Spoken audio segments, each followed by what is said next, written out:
Lizzie présente Le manoir des sacrifiés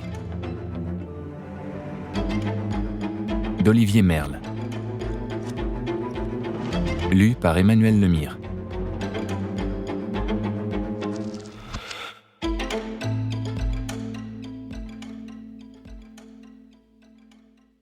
On n'apercevait de sa face qu'une bouche bordée de chair crue et des yeux homicides. Sa stature trapue exagérait la longueur de ses bras et l'énormité de ses épaules. Tout son être exprimait une puissance rugueuse, inlassable et sans pitié. Ronnie est né, la guerre du feu. L'œil était dans la tombe et regardait Caïn. Chapitre 1. C'est en soirée, à la nuit tombée, dans la douceur et le calme de sa maison ou de son appartement, quand les rideaux sont tirés, la pluie frappant les carreaux et le vent soufflant au dehors, que l'on ressent le plus puissamment ce sentiment de sécurité et de quiétude qui nous rassure. Au besoin, un fond musical, paisible, presque en sourdine, complète cette sérénité. Ces impressions ne sont qu'illusion et insouciance. L'horreur peut surgir de nulle part et à tout moment.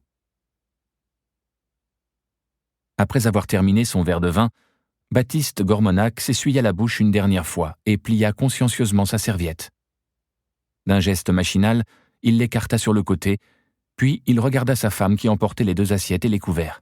« Tu sais ce qu'il y a ce soir à la télé ?» Solène fit non de la tête en ouvrant le lave-vaisselle. Il se leva à son tour et, pour se donner bonne conscience, saisit le reste de baguette et le posa dans la corbeille à pain. Pour parachever l'illusion qu'il participait aux tâches ménagères, il rangea la salière et remit le beurre dans le réfrigérateur. Ainsi débarrassé de ses maigres obligations, il gagna le salon, où il se vautra sur le canapé. De là, il pouvait apercevoir Solène qui, dans la cuisine, penchée sur l'évier, récurait la casserole en la frottant énergiquement avec une éponge. Allongeant le bras vers la table basse, il tira à lui le télérama et parcourut les programmes de la soirée. « Il y a un Tarantino sur France 2. »« Quoi ? » ?»« Il y a un Tarantino sur France 2. C'est trash, Tarantino, des horreurs et du sang partout, berk. » Baptiste soupira. Toujours la même histoire. Solène n'aimait pas les films violents. Il lui fallait argumenter, composer et, souvent, renoncer. « Ou alors un Chabrol sur Arte ? C'est mieux. »« Bof. » Baptiste retira ses chaussures et laissa glisser le magazine sur le tapis.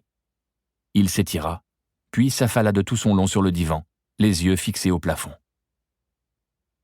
Il soupira de nouveau. La journée avait été éprouvante et il se reprochait d'avoir manqué de réactivité.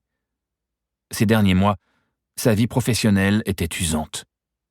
Petit cadre dans une société d'import-export, il avait fait le dos rond lors de la dernière restructuration. Le coup n'était pas tombé loin. Des collègues, qui pourtant présentaient autant de compétences et de garanties que lui, avaient fait partie de la charrette. Depuis, une atmosphère lourde planait sur l'entreprise. Le signal avait été sans ambiguïté. Personne n'était à l'abri, surtout pas du pire.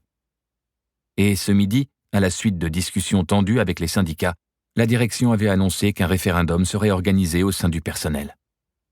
L'alternative, pouvait-on parler d'ultimatum, s'était répandue comme une traînée de poudre de bureau en bureau. Accepter une baisse de salaire ou une nouvelle charrette serait inévitable avant l'été. Cruel dilemme qui n'était pas de nature à renforcer la solidarité entre les employés.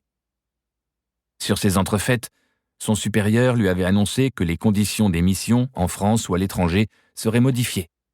L'indemnité journalière, la prime de déplacement, le moyen de transport, tout allait être revu à la baisse pour effectuer des économies substantielles sur ce poste de dépense.